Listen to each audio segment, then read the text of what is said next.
Hi, and welcome back to the second day of the Northern Ireland Travel News Virtual Forum in association with Jet2holidays, our Kickstart to Recovery. For anyone that wasn't with us yesterday, I had to explain that the hope was at this stage that we would be able to return to our live events. But safety has always been our #1 priority, so we will have to wait until August and the big event before we can get together. Our plan over the coming week is to cover the important topics with a priority on helping the whole industry in Northern Ireland and to see the brighter future ahead and hear from the principals that will help that recovery. We at Northern Ireland Travel News, of course, are delighted to facilitate this event, but of course this is only made possible with the generosity of our sponsor, Jet2holidays, a company that has been at the forefront in helping both the agents and their clients over the past year. We'd like now to introduce a short message from our sponsor, Mr. Alan Cross. So it's day 2 of the Northern Ireland Travel News Virtual Travel Forum, and I really hope you're enjoying it as much as I am. Now, the Jet2holiday team are always looking for innovative ways to interact with you and your customers. Virtual visits, virtual key account meetings, virtual knowledge sessions, and of course, virtual holiday shows. Competitions, including the very popular I'm a Celebrity, Come Book With Me, which ran for 3 months. And the latest is #BoostMySocial, which will guide you on how to get the most out of social media. Most importantly, we've ran a full trade team of 14 right through the pandemic. So if you want to catch up to discuss working closer, don't hesitate to call Kat, Simon, Lloyd, or myself. Anyway, it's time to get started. So from all the Jet2holiday trade team, enjoy. Thank you, Alan. Really appreciate all the support, not just to us, but also the travel trade in Northern Ireland and all their clients. Now, today's session is one of the most eagerly anticipated, covering some of the most emotive topics during this pandemic. And we are delighted to have the support and input from all the team at ABTA and the CAA for this session. Let me introduce our wonderful panel for the Finance and Security session. Day 2, Finance and Security session with Rachel Jordan, the Director of Financial Protection from ABTA, Ian Hall, Head of Insurance from ABTA, John DeVille, Director of Membership from ABTA, and Michael Budge, who is Head of Operations, Aviation and Travel, Finance and Licensing at the CAA. Good morning and welcome to everyone, and thank you for joining us here for our second day of the Kickstart to Recovery in association with Jet2holidays. Thank you all for taking the time to join us. As you know, it's been a horrendous 14 months for all of us, and more so for you guys. You've been right at the coalface of everything that's been going on. So thank you very much for taking the time to give a bit of a confidence message to our agents moving forward. We'll start off with our first question, and this one's for you, John. Travel agents and the industry as a whole were put in some terrible positions with customers during the last year. What areas can be addressed in the short or medium term? Yeah, good morning, Jonathan. Good morning, everyone out there. Good to be in touch, even if it's in this virtual world, and it'd be good to see you all again later in the year. Yeah, it's been horrendous, hasn't it, Jonathan? It's been unprecedented is probably been an overused phrase through this whole crisis, but it's probably the right phrase. None of us have ever seen anything like this, and I think looking at it from a customer perspective, I think we've seen a real range of reactions from actually an astonishing amount of understanding and recognition of the impact on the industry.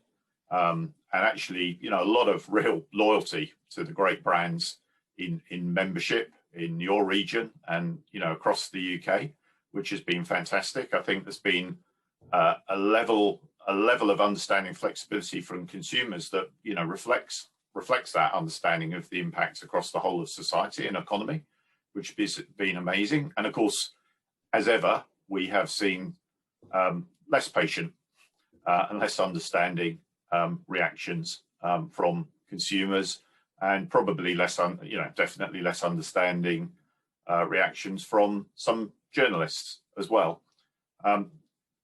It probably is no surprise, and I don't think it means anything has gone wrong when you get something of this seriousness and this duration, and our normal systems of business as an industry aren't geared up to deal with that, can't cope with it. You know, I think we need to learn from that, but it's not really that anything has gone disastrously wrong.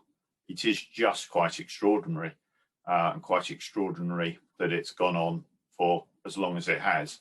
So I find it a bit of a contradiction, to be honest. I look at all aspects of this, the refunds issue, as many companies got their processes together with reduced staffing, with furlough, with the challenges of technology, and came through with refunds. Did they take, in many cases, whether we're talking about our members or airlines, perhaps longer sometimes in some cases to get everything together to make that work? Yeah, sure. And many other companies done an absolutely fantastic job throughout the entire crisis, and will have you know, achieved some really great brand loyalty and recognition from their customer base as a result of that. So I think lots of lessons to be learnt. But equally, I think the industry has come good for the consumer on the whole. We've been able to maintain those systems of protections. Refunds have come through despite some of the behaviours. You know, the airlines have been particularly, or I should say, some of the airlines have been particularly difficult in that area, and that has come down through the whole supply chain, affected both principal members, tour operators, and travel agents, and therefore ultimately the consumer. I think we have to be careful not to build future systems and processes on the back of what we all hope to be a 1 in 50, 1 in 100, I don't know statistically what the scientists would say it is, but event that's so exceptional, so extraordinary, that you know, realistically, you're not necessarily trying to build industry structures to be able to deal with that. And I think we have to be very careful that we don't impose on the industry, on our members, costs on that basis. I don't think that would be the right answer either. So as I think, you know, we work through this session, we'll touch on some of the issues and some of the things that we've got to consider. But I think, you know, industry should take a lot of credit for what has been achieved in the most exceptional of circumstances. Yeah, it came as a bit of a shock to everyone, and no one could anticipate this. And you know, and like you say, the systems were there in place, but they couldn't have ever coped with the amount that happened all at one time. So Yep. yeah, it's been very, very difficult. Michael, would you like to add anything to that? I would, thank you, and a good morning. Even after what 12-13 months, it always takes me a little bit of time to come off mute. Great to be here, and thank you for your invite. I mean, I concur with a lot of what John has already said. I mean, you know, the impact here has been, you know, people characterise it many different ways, but it has been, you know, staggering. It has been, you know, immense, and it has been, you know, both financially and mentally challenging for everyone across the industry. And our perspectives have been focused on outcomes for the consumers across the entire period. But throughout that time, we've had ongoing discussion and dialogue with the industry, which has demonstrated the challenges, but also, as John sort of set out, the ways in which businesses have sought to look to overcome that. And systems and data, which we might come to talk about a little bit later on, have proved to be a challenge, certainly for some, particularly when they're operating on lower staff numbers and looking to manage their resource accordingly. But we have seen businesses push out the refunds, and we have also seen the airlines managing that as well. And as John sort of set out, you know, there have been some airlines that have refunded on a very sort of timiest, you know, very quick basis, and there have been others that have been, you know, much slower to push out the refunds. But of course, the pandemic in the early days was overwhelming for everyone, and that's not to make excuses, but certainly it was overwhelming, and the need to gear up and suddenly find a way to effectively reverse everything that, you know, you'd been doing overnight becomes incredibly difficult. You know, we sought to act to put in place various commitments with airlines that we felt weren't meeting their obligations, you know, in terms of refunds, and that did secure good outcomes. And that's not looking to be complacent, because we still recognise that there are consumers out there that have had a challenging time in getting their refund, or perhaps still having a challenging time to get their refund. But of course, the scale has been astronomical, and that is also one of the reasons why, and sort of thinking ahead to things to address, we have publicly called on the government, and they actually announced in the recent task force report week before last that they will be looking at pushing out additional powers to the CAA to improve our ability to enforce and to provide a more flexible enforcement toolkit to, manage situations, not necessarily like this, as John said. I mean, how often would you see an event like this happening? But to manage situations and events by which you need to make sure that the consumer actually doesn't have to go through the same level of challenges that it has previously. And we've been very clear that our powers are relatively cumbersome and time consuming if we have to act under the Enterprise Act. And I think the fact that government has clearly come out and said that it will look to address that and will set out further clarity on that in later on this year is welcome, and certainly puts us in a better position to be managing issues down the line, because consumer confidence, as we all know here, and clarity for consumers moving forward and to encourage them to book is extremely important, particularly because everyone's been impacted so significantly. We need to make sure that the booking public understand exactly where they are, they understand their consumer protection, and of course then the industry, the agents, the tour operators and the airlines can appropriately communicate that to the consumers as well as to other stakeholders across the industry. Absolutely, very good. We'll move on to question 2 now, and this is back to you again, Michael. The area of risk management needs to be managed to protect agents and operators. And do you see any changes to this in the future? Yeah, I mean, great question. I do. If you went back 12, 15 months, you would have struggled to have found many businesses or boards sitting around the table planning scenarios and forecasts where their business would effectively be shut for the next 12 to 15 months. There were some large businesses that would sort of think about some scenarios like that, but even not to the extent that we have seen. I think what it has done is it has forced everyone to reflect and become a bit more inward looking as well as outward looking, look at their own ways that they operate, look at really where their potential risks lie in terms of their operating model, their suppliers, the way cash comes in and cash comes out of the business. But I think John was right insofar as what we don't want businesses to do, and you don't want businesses to see them sort of doing, is effectively looking to put together a plan to deal with an event that has already happened. I think now businesses have very well put together systems and structures to deal with the challenges we face at the moment. And of course, there are still many challenges to come.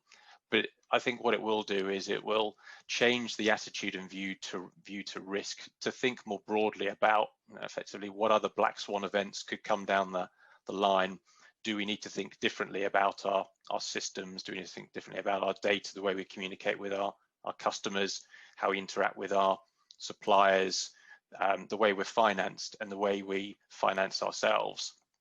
And I think particularly those aspects will, I think, force a lot of businesses to rethink the way they want to choose to operate. And that's not to say they have to look to change, but I think it will result in a different perspective and a different view of risk from their side. And also, I think it has resulted in many more businesses putting themselves in the shoes of the customer. A lot of people talk about understanding the customer and the customer experience. Right now the customer experience certainly, sadly, isn't traveling, but there's all the other bits, around it.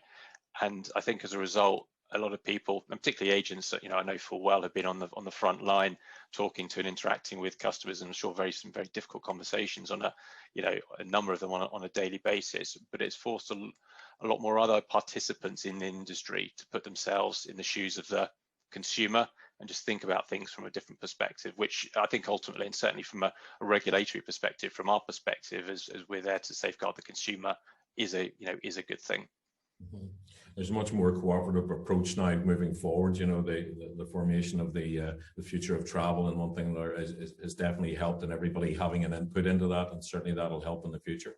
John, would you like to add anything to that?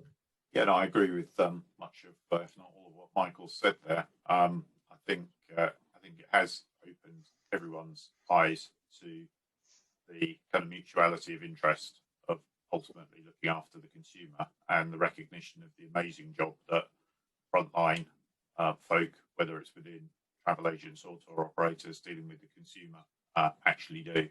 And frankly, you know, the weight they've carried personally through such an extended period dealing with that. And I think it's, you know, it's all credit to probably all of our listeners on this call.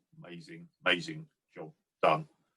You know, whether it's refunds, whether it's been, you know, the thankfully relatively small number of failures and fallout from failures so far in this crisis, or really any other aspect of it. It's amazing what people have had to deal with and have coped with. Yeah, I think, again, I'm with Michael on this. I think change is going to be necessary, but I think we should make change for a more resilient, normal business rather than for this past crisis. I mean, I think, you know, there's a lot of academic writing, management writing around black swan events, and that's one of the key lessons that you read. Don't react to the one that happened last.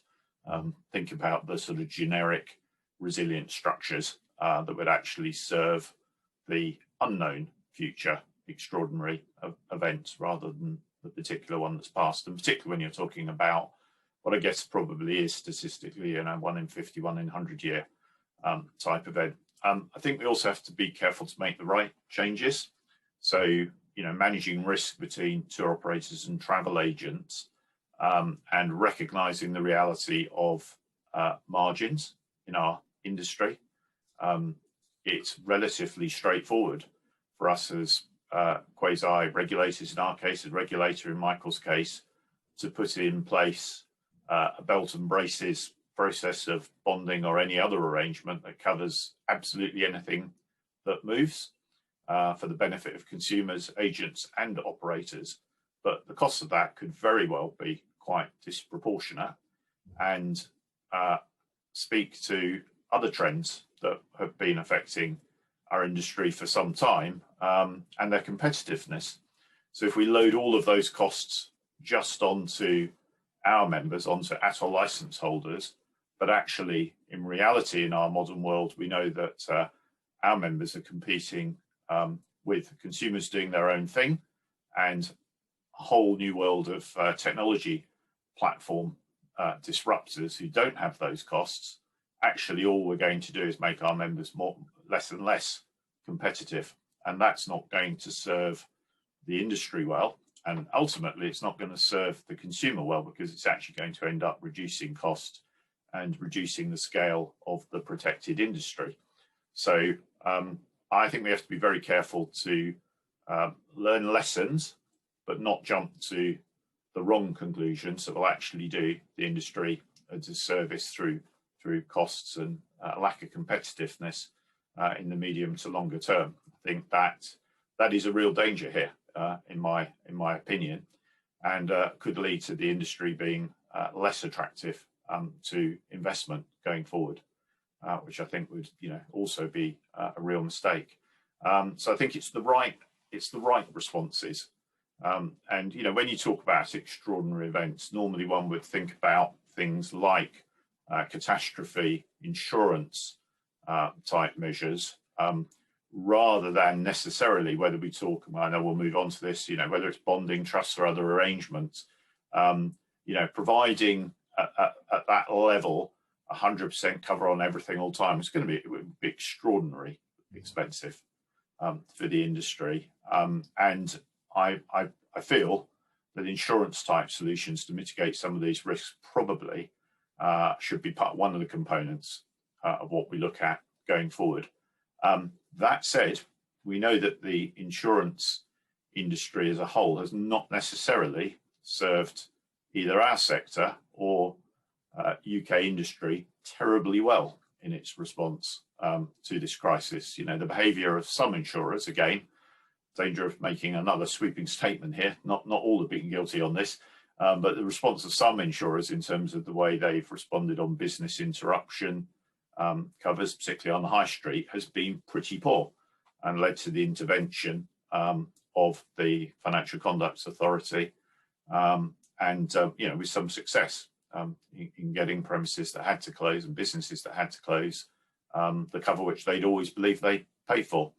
So I think people's confidence in insurance mechanisms, not just our industry protection mechanisms, has been dented by this.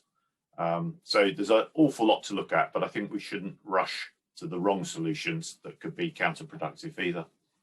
Yeah, a proportionate response is what it's all about. It's not going too far. Yes. Move on to question 3 now, and again, back to you again, John, sorry. What is the future for flexible terms and conditions with the financial risk to operators to be taken into account?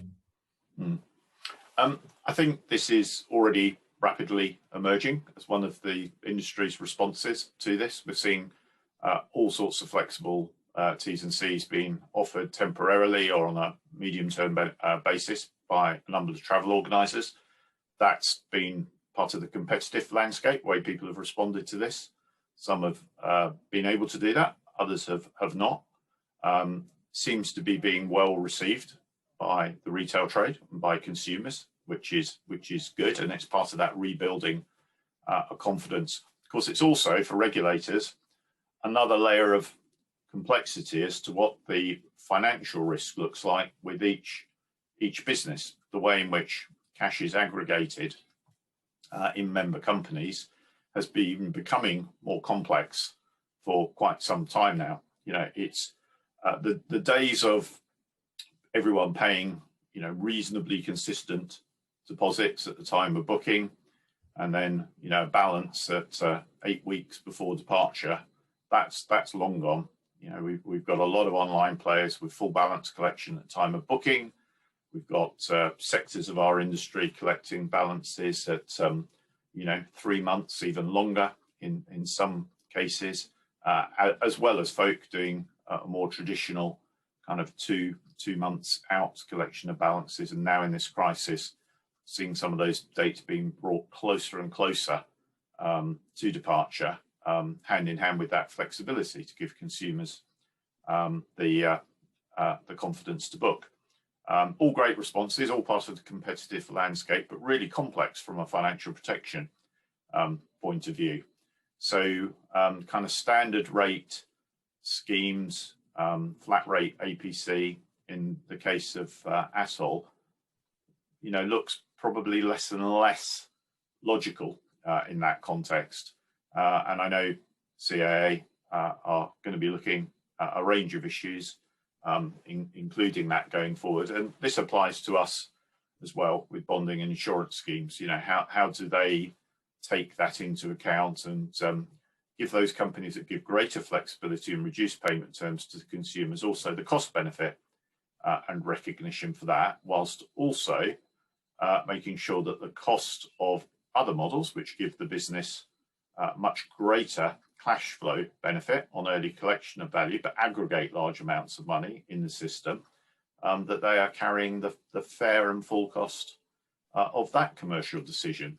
So there's a lot for all of us as regulators to think about, and we need to get that right to make sure that those systems of protection remain cost effective and proportionate.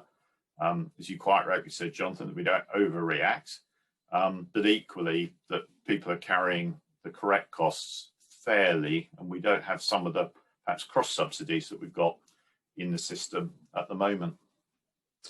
Certainly very complex. Michael, would you add to that?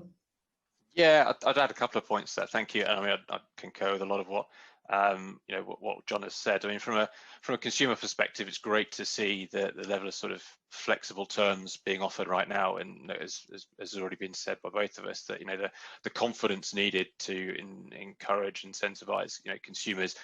these flexible terms and conditions, are needed, absolutely needed. The question is whether or not they're going to be with us on a sort of a temporary or a permanent basis. But I suspect, as John was sort of setting out, we will see operators look to move into that arena with more flexible terms and conditions.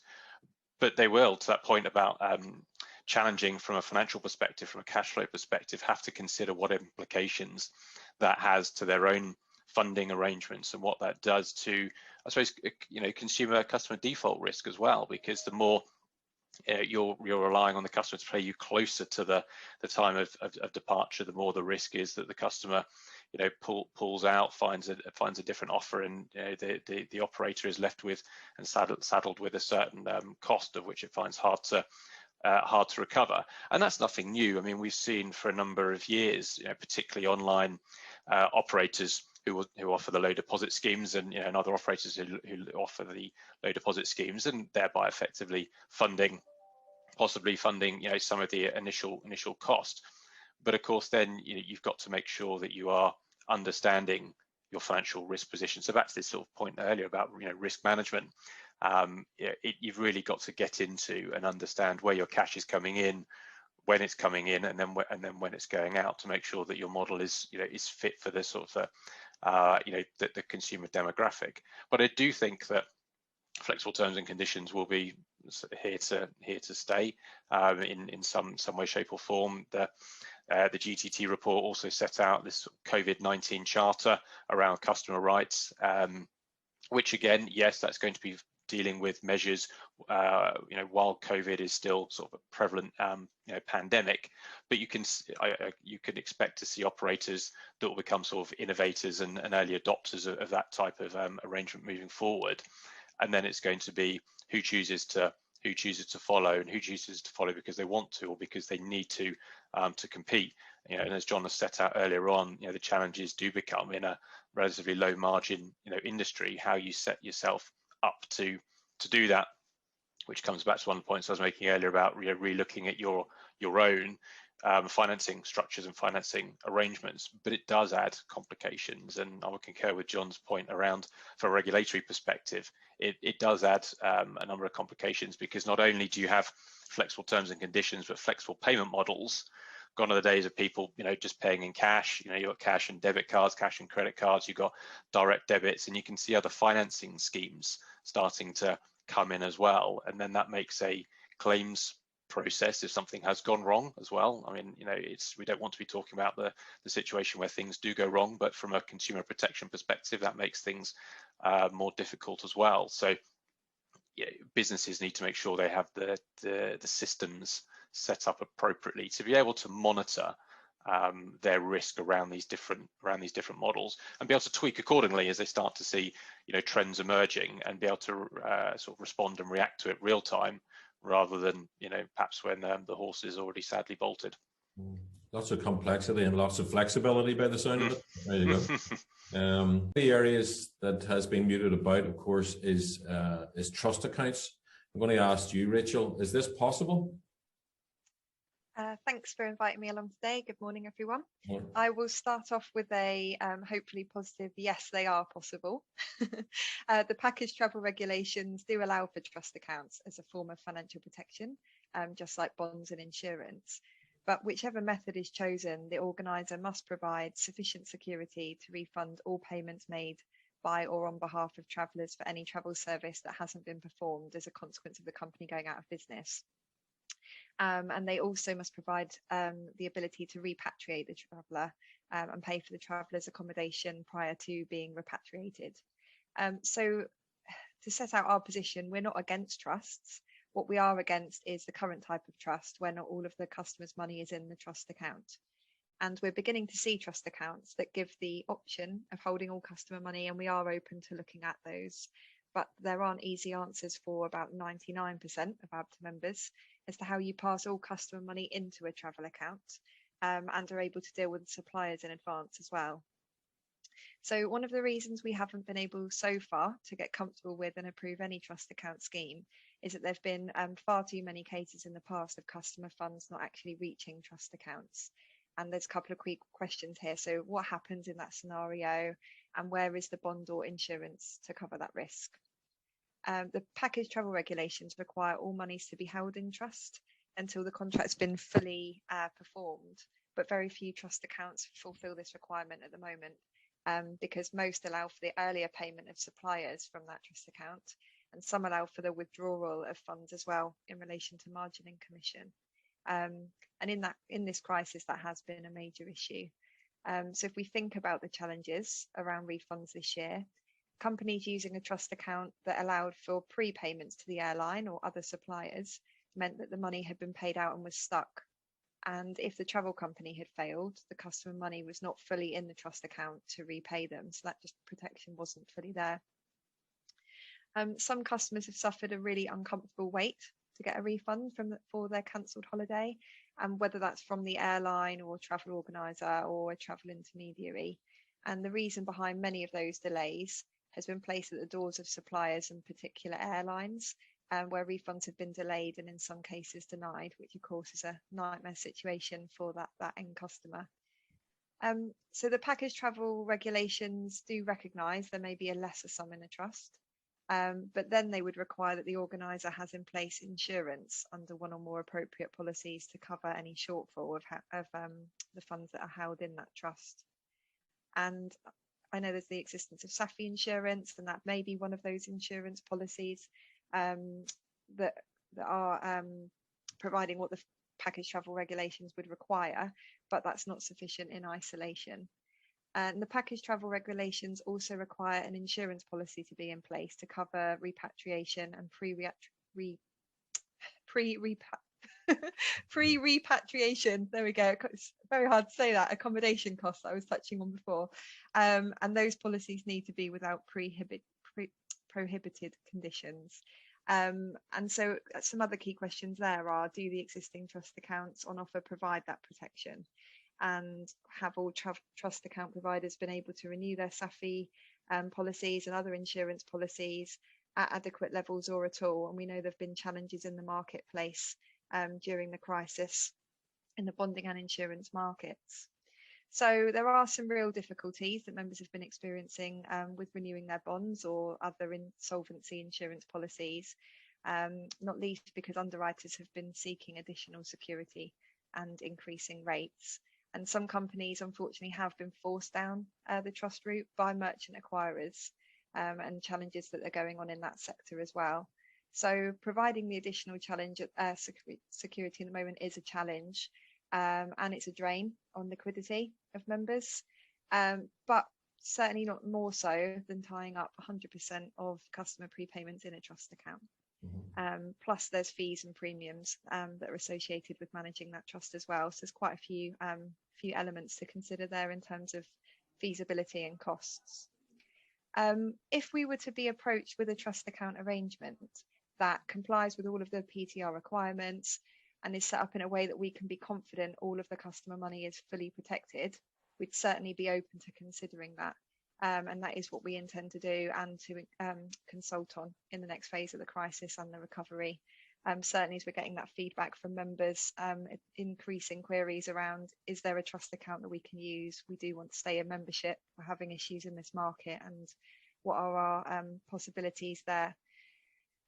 And finally, there's some lessons to learn from the crisis. We've touched on some already, but like John said, it would be a mistake to build the post-crisis world to be able to deal with like a 14-month shutdown of our industry and consider that to be normal business. The level of costs involved in doing that would have implications for our members. It would make members uncompetitive, and it wouldn't serve ABTA members well. So there's quite a lot of considerations in all of that. And like I say, we are open to them, but they do need to be compliant with the PTRs, and they need to provide the ultimate protection for the customer. So once we can see that, we'll certainly be open to having conversations around that with our members. Very good. Michael, would you like to come in on that one? Yeah, I would. Thank you. I guess I'll probably start before answering your question just by putting a little bit of sort of a conditioner around it, insofar as, and John alluded to this earlier on, the CAA is shortly looking to release a consultation effectively looking at sort of a reform of its ATOL licensing approach, and as part of that, it will be consulting upon trust accounts as a tool of consumer protection. That's one thing that we will be setting out. So I think in setting out my sort of answer to your question in the second, that's not me setting out that the CA has already got a predetermined view of its consultation and the route it's going down. That's absolutely not the case. We will be seeking industry and stakeholder feedback across all the aspects of this consultation, which we'll be releasing shortly. And I think I would also add to that this consultation isn't a knee-jerk reaction to the last 12, 13 months we've seen of the pandemic. Yes, there have been things that we've all learned, and we've talked about some of that this morning, that we've learned, that we've factored into our thinking.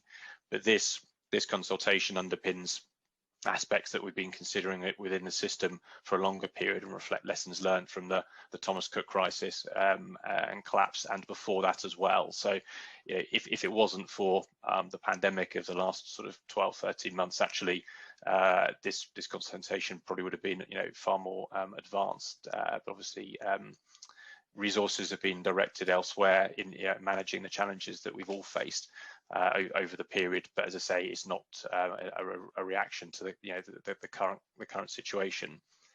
But in answer to the question, are they possible? Yes, is the short answer.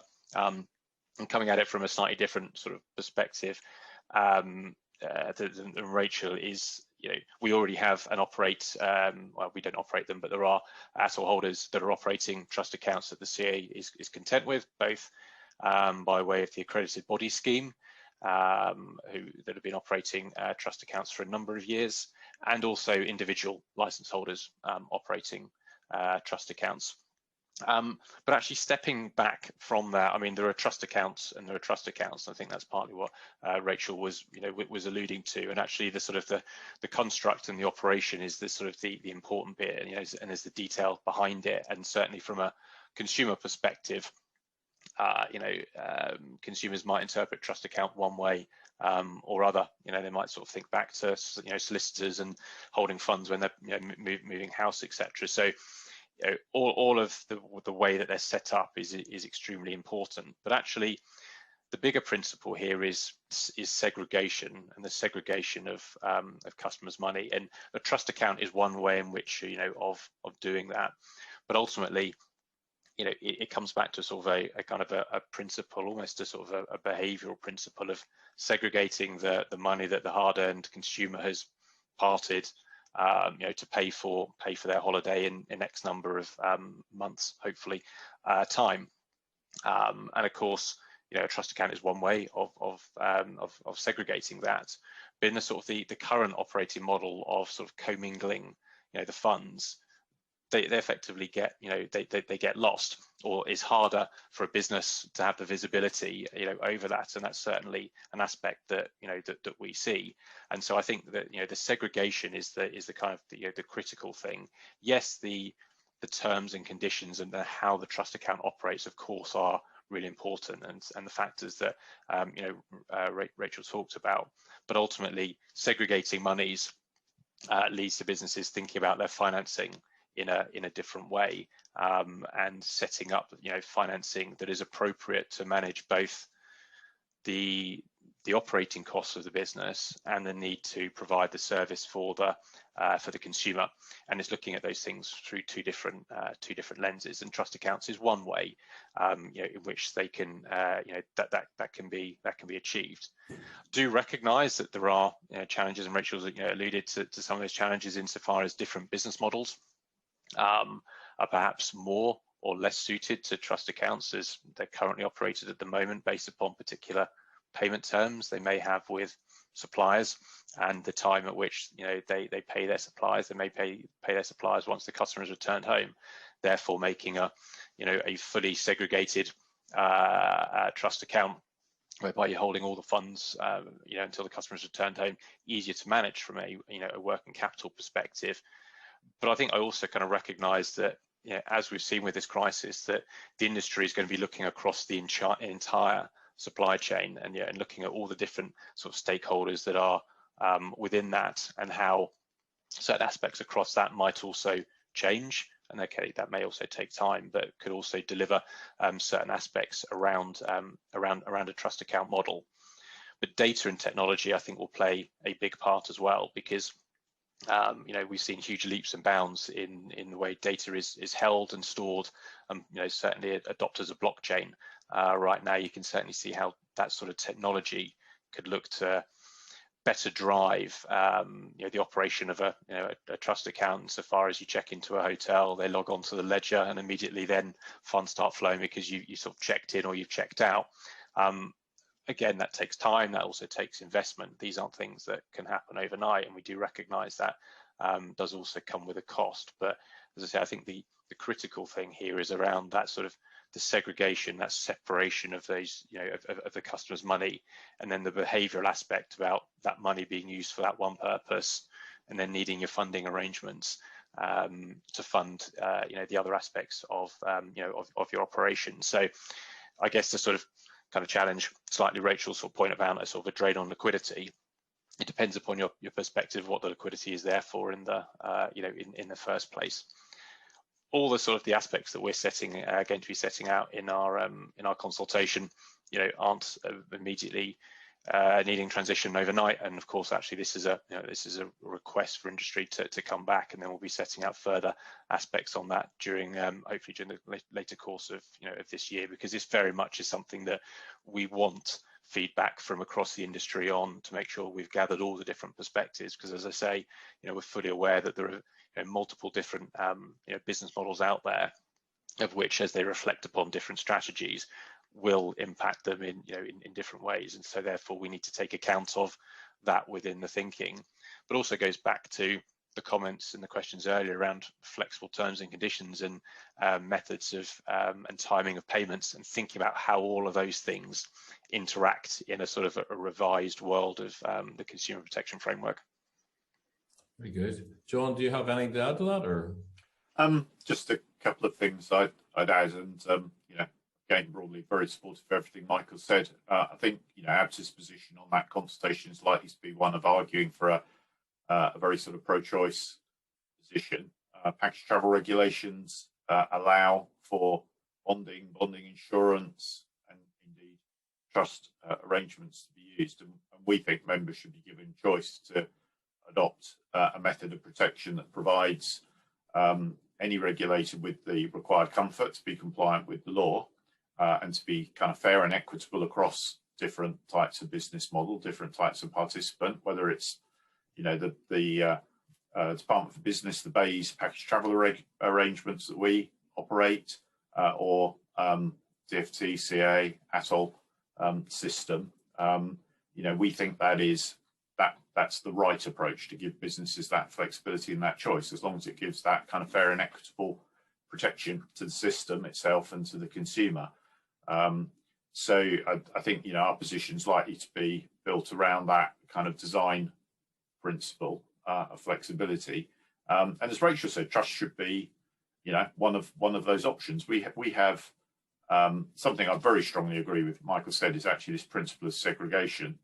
And I think, participants in the system who operate that discipline should get the benefit and the credit for that. And I think having that right incentive in place will be an important part of the future. We have many members who, behind the scenes, segregate cash in different ways, and that facilitates them getting a much lower cost of bonding from the bonding provider, through to those that actually put in place full cash backing for the bond.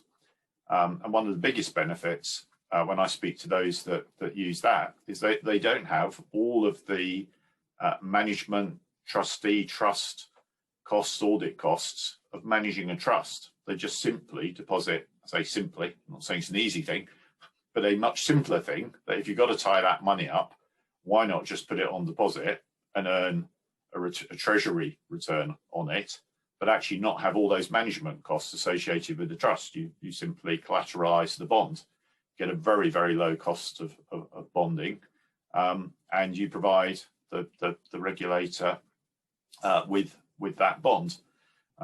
So I think there's lots of options to look at here. I feel sometimes as ABTA that we've not won some of the communications war around trust discussion, which I personally found a bit frustrating. I think one of the problems is that trusts are talked about as if they're a homogenous thing, that they all do the same job in the same way. And, you know, that just isn't the case. I think we have to be very careful here with the consumer that they're not misled. You know, I think, as Michael said, when they think, when a consumer hears a phrase like that, they're thinking, well, all of my money is there all of the time until I've received whatever I've bought, i.e. been on the holiday and come home, and then it's released. And that is very rarely the case with the trust arrangements available in the marketplace now. My fundamental concern with some of the arrangements out there is that to make them work for the participants, they allow prepayments to suppliers. But if you only have SAFI insurance in place, so it requires the supplier to have actually become insolvent for that insurance policy to pay back the trust, the sorts of scenarios we've seen in this crisis, in the majority of cases where actually suppliers are not insolvent, they're just also unable or unwilling, or in some cases arguing that they're not legally liable to refund that component back to the tour operator, you're stuck in that position. So the trust not only doesn't have enough money to reimburse the company if the travel organizer were to cease trading, but they're not ever going to receive enough money to do that. And if that travel organizer ceases trading, what happens then? If you don't have that more comprehensive policy of insurance, which you know, I think very few do, what then happens?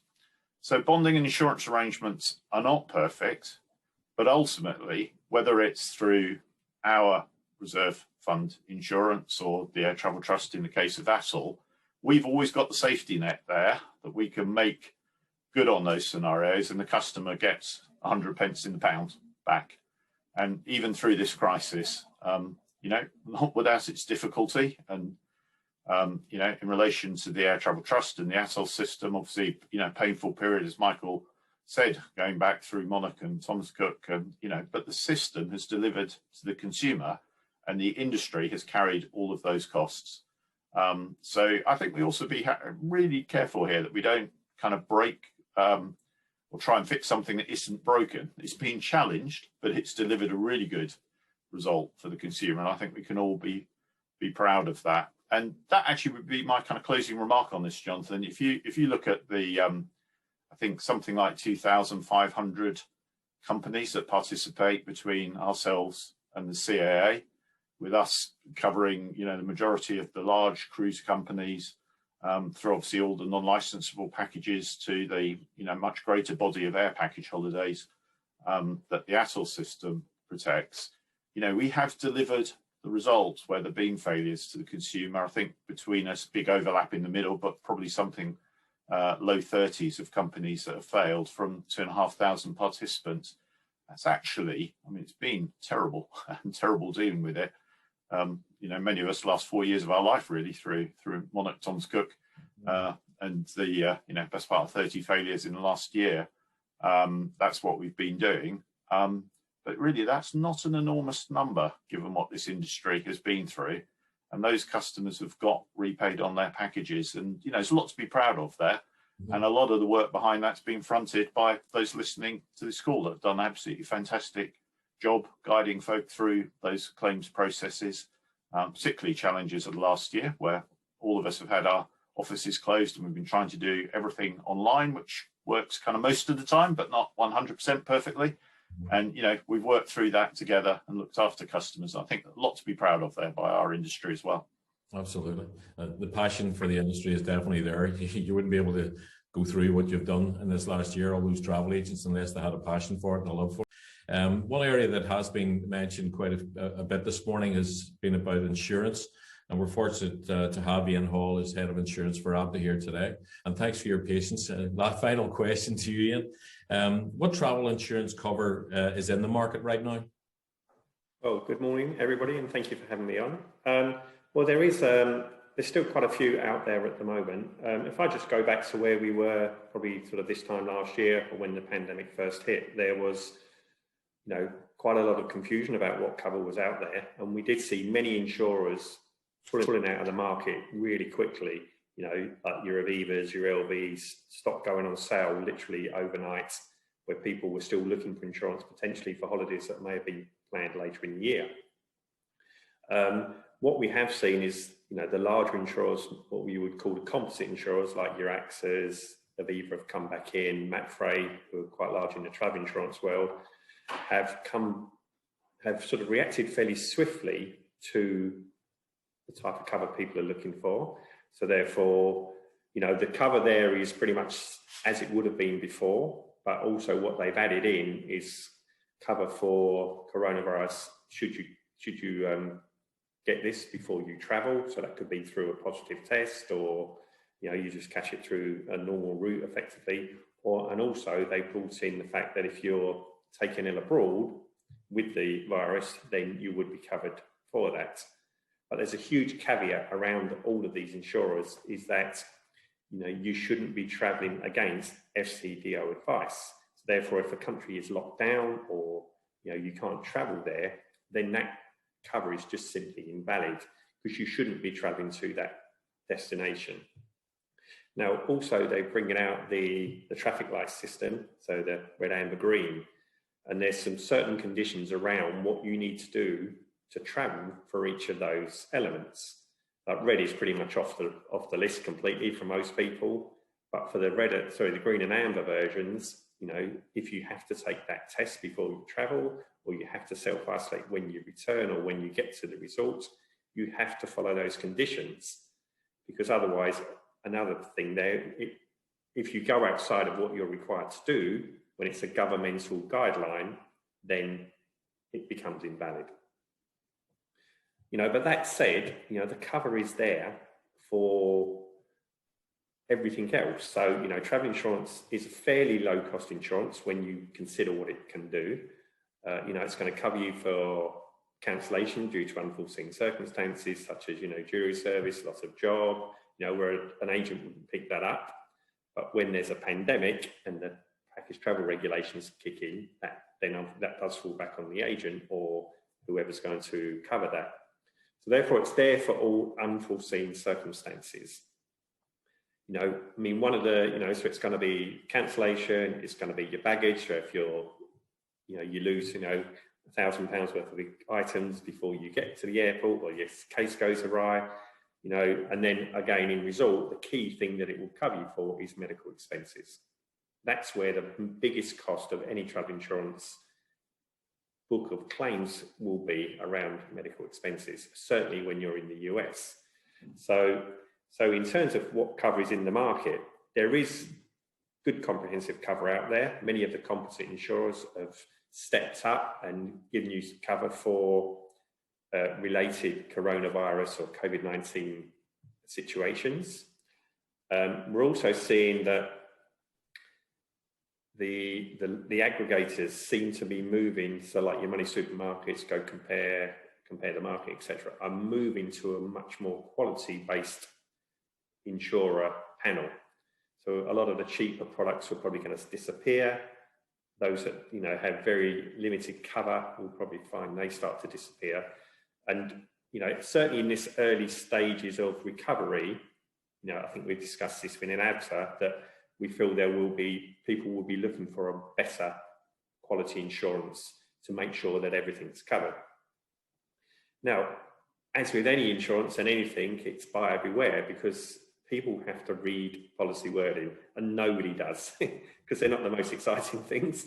But, you know, I think there needs to be a big emphasis on clear sort of communication. So, for instance, you know, on the website pages, there needs to be a very clear description of what is and what isn't covered. And also that's reiterated through policy wording. You know, and I think there just needs to be an emphasis on people being asked to make sure they check the cover. You know, they do have 14 days to which to cancel it, and if they don't feel that cover is adequate, or, you know, so they can, you know, double check before they fully purchase it, or they can get a refund. But also what we are seeing is a lot more flexibility around the insurance as well, where we are seeing trips having to be moved again and again and again. Most insurers are being quite lenient with that. So if your trip moves, they'll just simply move the insurance alongside it. So it just keeps sort of shuffling along. The other thing that we are seeing is people are booking insurance much longer in advance as well. I know that, imminent travel isn't there at this moment in time, but we are seeing people book for late summer into autumn and early next year as well.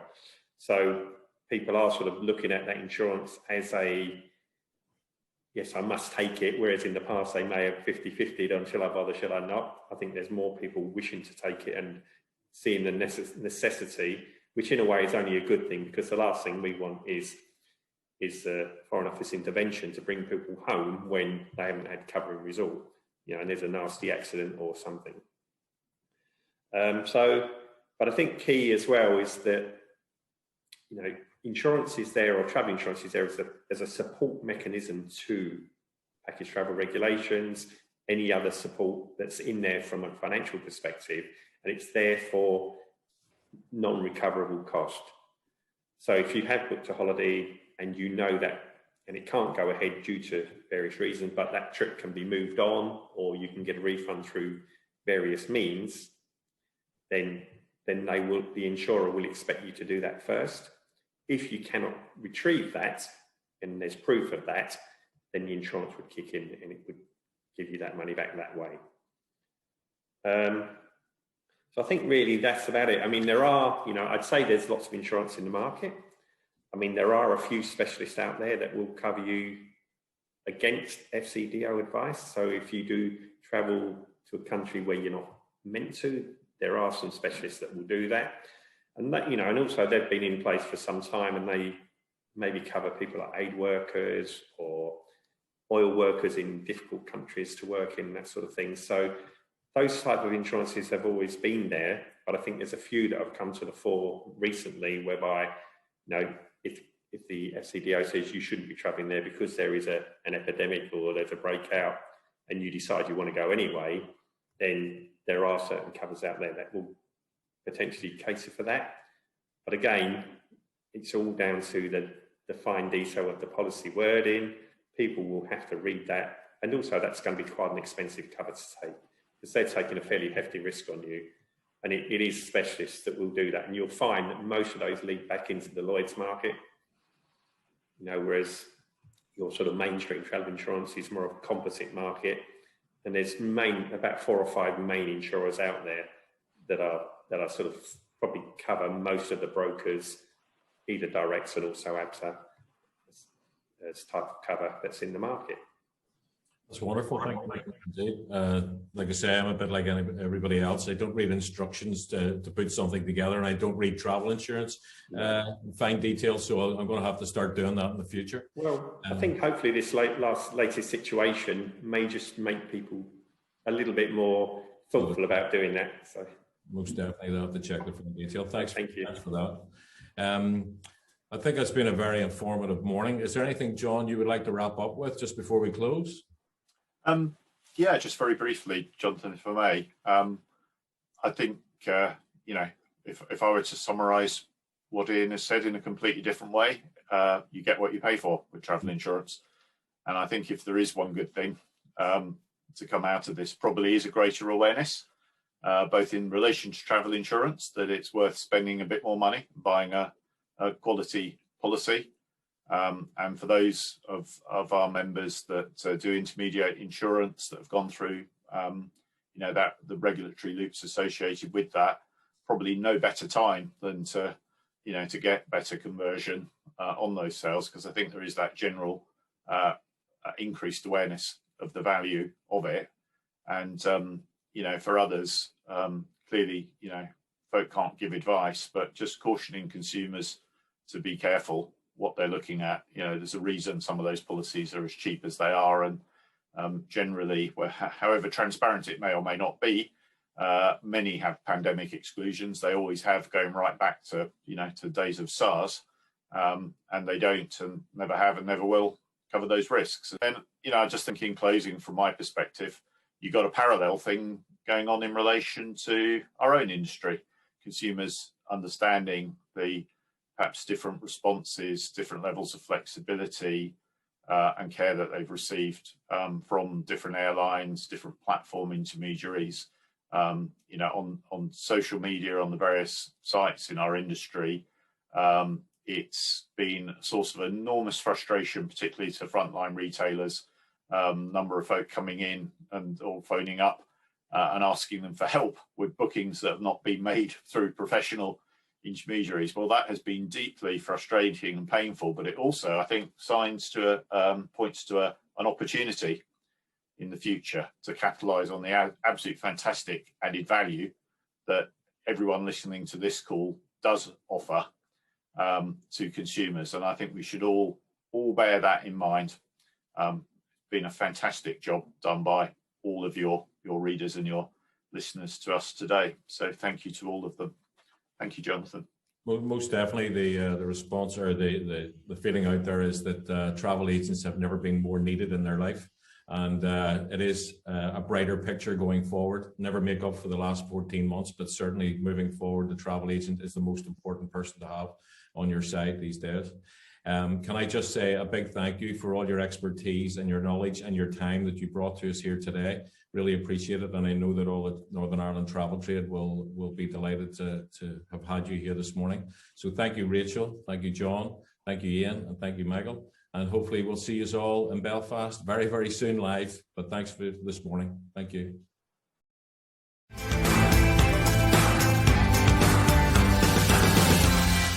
I'd now like to welcome Trudie Clements, Director of ABTA Lifeline. Trudie is ABTA Lifeline's director with over 20 years of experience in aviation and the travel industry. She worked for British Airways for 12 years, managing sustainability at a senior level. There she had responsibility for, among other things, aviation, environmental policy, integrating sustainability into Terminal 5, and was seconded to the then Foreign and Commonwealth Office, where she established a stakeholder engagement process to address sustainable tourism. The UK Sustainable Tourism Initiative evolved into the Travel Foundation, a charity that works in partnership with business and governments so that tourism brings greater benefits for people and the environment. Following BA, Trudie joined ABTA as a sustainability consultant before taking on the task of developing ABTA's charity, transforming it from an old benevolent fund into the charity it is today. Most recently, she managed the charity's rapid response to the collapse of Thomas Cook, with the charity giving out £150,000 in emergency food vouchers alone and raising $450,000 to support the community within a few months. She is now navigating the charity through its toughest period ever, with the travel industry being the first affected by the pandemic and most likely to be the last to recover. With little income and an increase in people seeking support, opportunities to build back better is firmly part of her journey to a sustainable recovery. Good morning, Trudie. Thanks very much for joining us here today. Could you tell us a wee bit about ABTA Lifeline? Sure, lovely to be here. Thank you for the opportunity. So ABTA Lifeline is your charity. It's there to help people in the travel community when they fall on hard times. So anything from the big to the small, we're happy to consider. And it's anything from emergency food vouchers, crisis grants for those that are really financially struggling. And obviously right now people are. Through to expert advice that we can offer for debt management, housing, benefit advice, which is really crucial right now, as well as we can refer people for mental health and wellbeing support, because some people are struggling very much so with their mental health. So one size doesn't fit all. We tend to tailor our support to the individual the best we can, showing it the duty of care that it so deserves. But basically, we're here, we're your benevolent fund here to help you in a time of crisis. Very good. And could you tell me, how do Northern Ireland agents apply for this help? Sure, they just need to go onto our website and they will see there's a link to how to apply. There's an easy form to fill out, and they just need to upload some supporting documentation. And that documentation is to show that they've worked or are working for an ABTA member, as it's an important benefit of ABTA membership, as you'll be aware, but also some of the issues that they're facing. So if it's a debt issue, we like to see what debt they've got. We need to see current bank statements. We need to see, you know, quotes if it's goods or services or whatever that they might need. So if they're desperate to have an essential goods replaced, like a fridge freezer or a cooker, then certainly if they upload the quotes, that we can take a look at those as well. So very simple process. If anybody struggles with it, all they've got to do is send us an email or give me a call. Very good. And can you tell me this, how can members, what can members do to support ABTA Lifeline? At the moment, as you'll appreciate, in fact, we've been incredibly busy since Thomas Cook collapsed back in 2019. I think, you know, we've really come into our own over the last couple of years. And for members, there's two things. The most important thing right now, though, in this current crisis is to spread the word about the level of support that we can give. As I say, from the big to the small, from the crisis grants right through to, you know, as I say, a fridge freezer or a boiler, whatever it might be, we're here to see what we can do to help. And the second thing is, once we start coming out of the recovery, obviously it would be amazing if members could get behind us, support us in any way, hold a fundraising event, do a challenge, do something. And, you know, we, like every other business right now, is struggling with little income. So anything they can give back would be amazing. That's fantastic. Is there anything else you want to add to the message that you're giving out here today? I mean, that's fantastic, all the different things that you've been saying. No, just to say that, you know, we have had an enormous amount of people coming to us for support, and it's heartbreaking to hear some of the stories, but some people are put off by the word charity, and we definitely don't want people to be put off by coming to us. Everything is strictly confidential, and we're happy to have a chat on the telephone, talk over email, and support people the very best that we can. As I say, the support is very much tailored to them. So if we can find the right expert advice for them, we will. If we can make a financial reward, then certainly we'll look at it as well. So please come forward. Everything's confidential, and we're very friendly and approachable. Very good. Like I said, it's at times like this that you have to rely on the family and the big travel family that's out there. And the ABTA Lifeline is absolutely there to support everyone. So thank you very much indeed for taking the time to communicate that to, you know, our agents here in Northern Ireland. And I wish you all the best in the future. And if there's anything we can do to help you, just let us know. Thank you very much indeed. Thanks, Jonathan. Much appreciated. Hope to catch up soon. Thank you.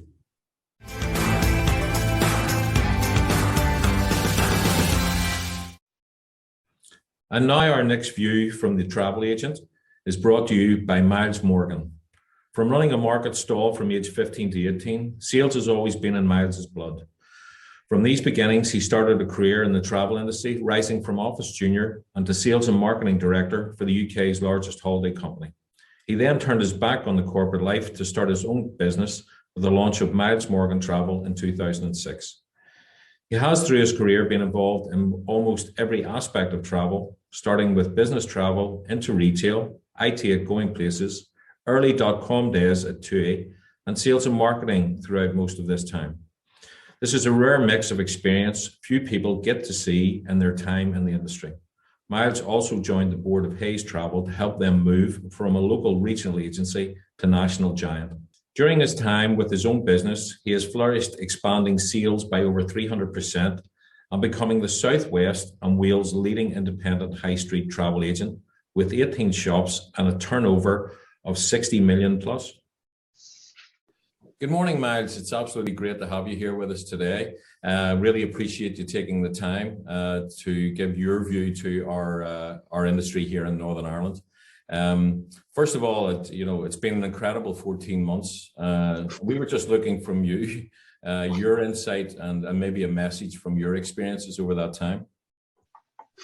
Oh, well, firstly, thank you for the opportunity to talk. It's greatly appreciated. Lovely to speak to everybody over there. I think probably my underlying thing would be, for the last 14 months, painful would probably be one of the words that would immediately spring to mind, pretty much on every level.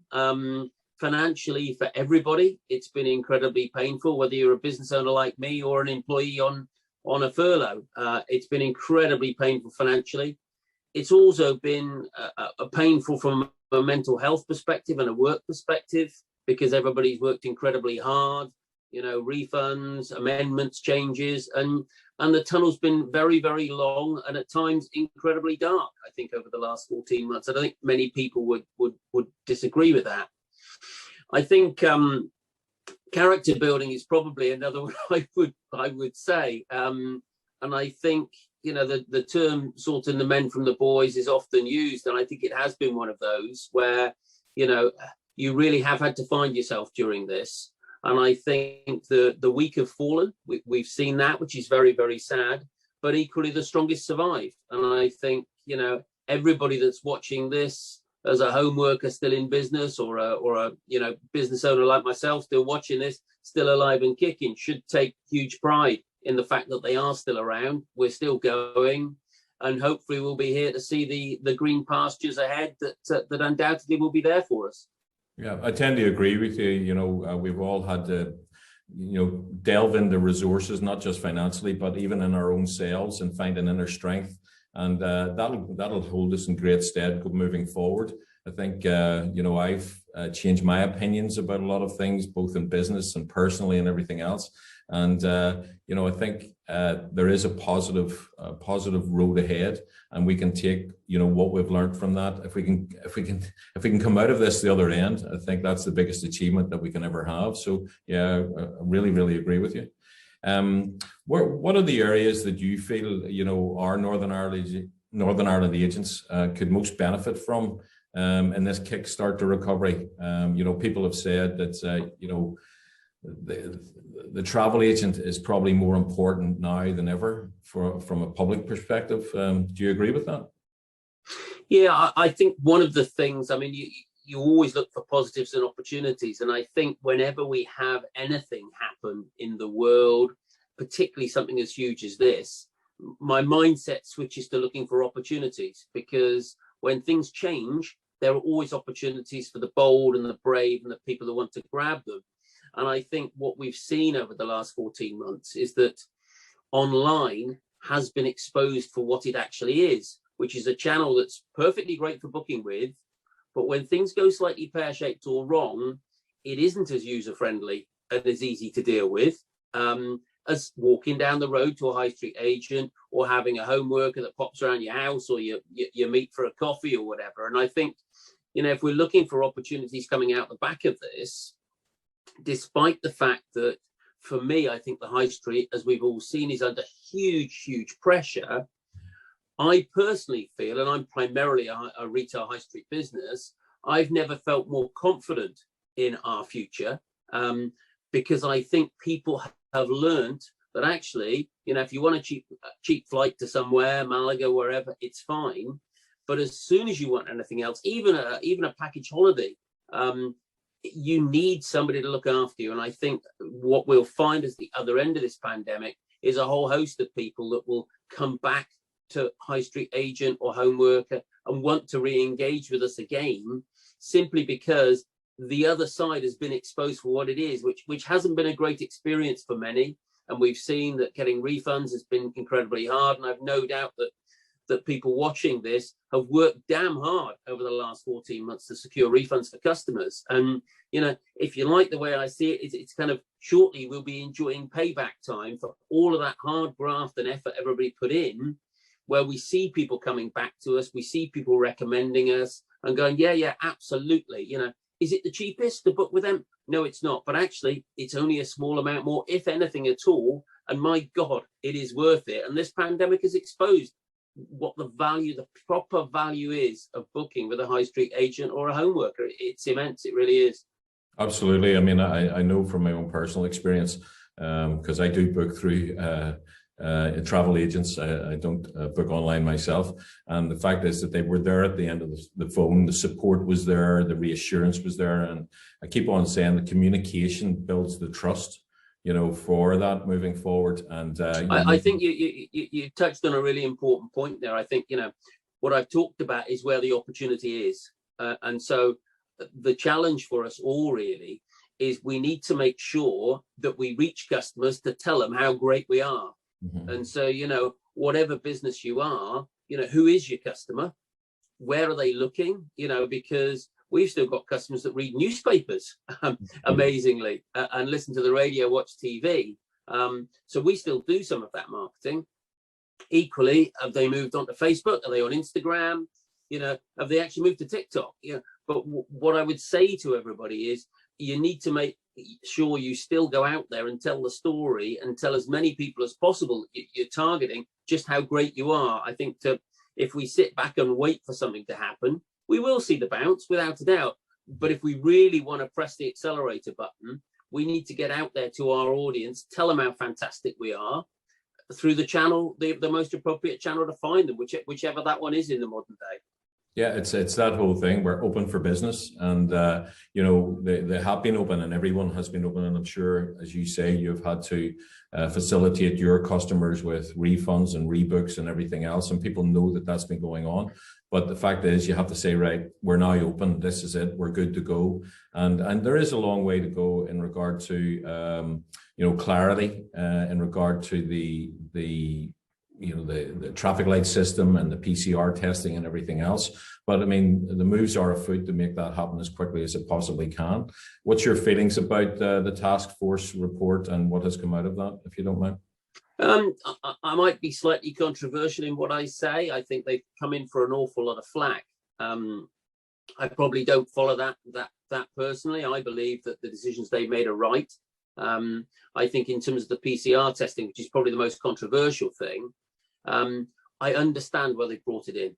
And I think the worst possible thing that could happen to our industry is a variant is brought back from Corfu, from Mallorca or somewhere like that. That would be catastrophic for us. So I am wholly supportive of anything that actually really de-risks that. So if that's the case, then this boils down to the lunatic cost of PCR testing. And already we've seen it go from £120 to £60. We know in countries in the EU, it's 20 odd pounds. So if we can get it down to 25, £30, then for me, that is a massive boost to have that reassurance that we will not be bringing variants back, which for the industry as a whole, I see as the only banana skin.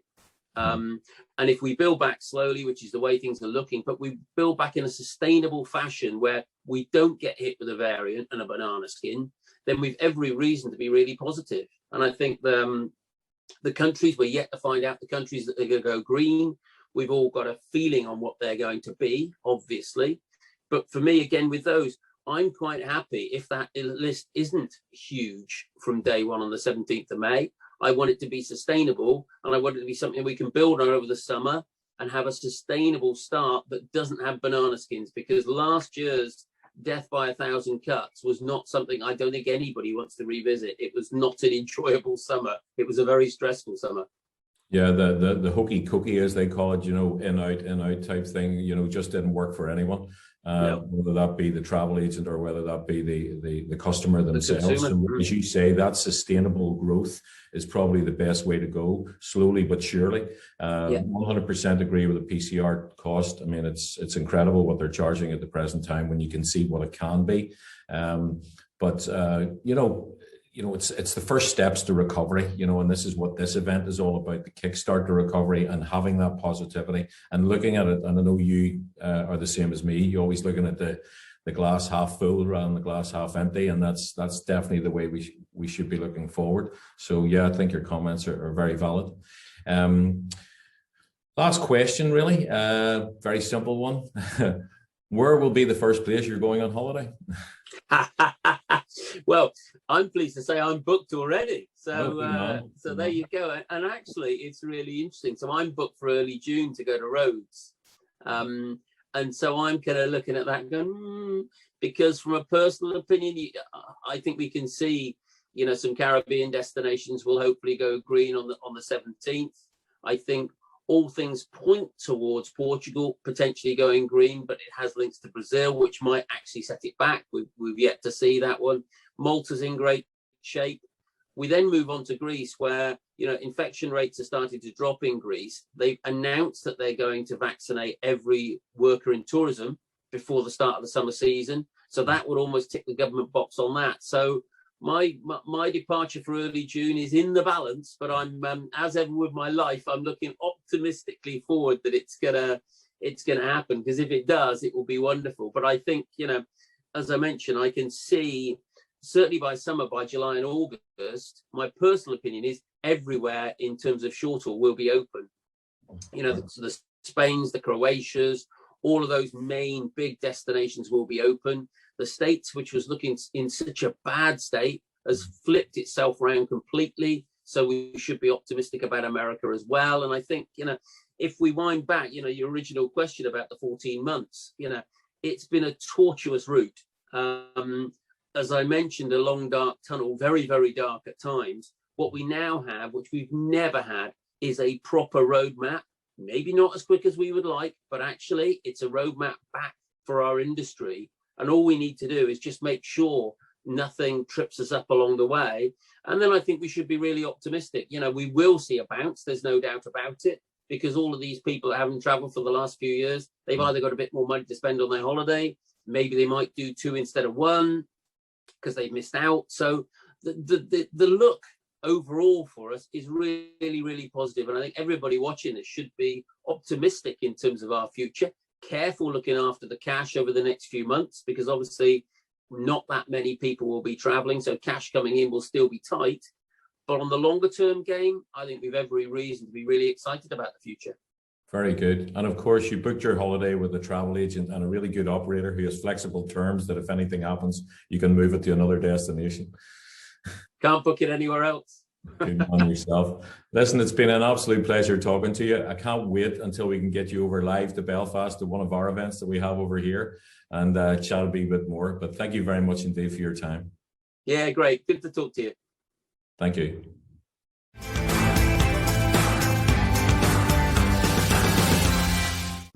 I would like to highlight tomorrow's session, which is devoted to the new Association of Northern Ireland Travel Agents, who were instrumental in highlighting the plight of our travel agents locally, resulting in a tailor-made grant.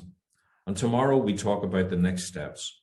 Our panel will be Damien Murphy, the interim chair of ANITA, Joanne Dewey, president of the Scottish Passenger Agents Association, Brenda Morgan, MBE, chair of the Northern Ireland Tourism Alliance, and Luke Petherbridge, ABTA Director of Public Affairs. I really look forward to this, and thank you for joining us today.